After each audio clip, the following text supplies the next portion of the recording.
નક્કી છે. ગુજરાતને આપણે કહીએ છીએ વિકસિત રાજ્ય. આ વખતનું બજેટ પણ આપણે જોયું, વિકસિત ગુજરાત એમાં લખેલું એક એમ્બ્લેમની અંદર જોયું હતું. પણ આપણું રાજ્ય કેટલું વિકસિત છે એની સાબિતી નડિયાદમાંથી સામે આવી છે. સ્કૂલના માટે છોકરાઓને લઈ જવામાં આવી રહ્યા છે, વિદ્યાર્થીઓને એનએસએસ કેમ્પમાં લઈ જવાય છે. અને એનએસએસ કેમ્પમાં કેવી રીતે લઈ જવાય છે, નડિયાદના મૌધાના બગડુનો આ જોખમી મુસાફરીનો વિડીયો વાયરલ થઈ રહ્યો છે. છોકરાઓ છે એમને કંઈ ખબર નથી, એટલી ગંભીરતાની ખબર નથી, ખુલ્લા ટેમ્પોમાં જાય છે, છોકરાઓને મજા આવે છે.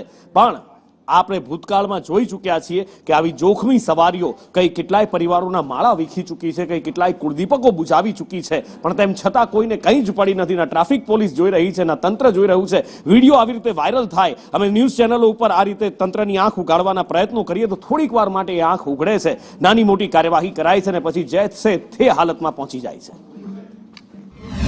કદાચ વિદ્યાર્થીઓને લઈ જતા હશે અને શરત ચૂકતી માનો કે કોઈ એમણે એવી ભૂલ કરી હોય તો અમે એમની જોડે નોટિસ આપી લેખિત ખુલાસો માગી અને આગળ એમને કેમ્પ કેવી રીતે આ ચૂક થઈ એ બાબતની જાણકારી મેળવી લઈશું.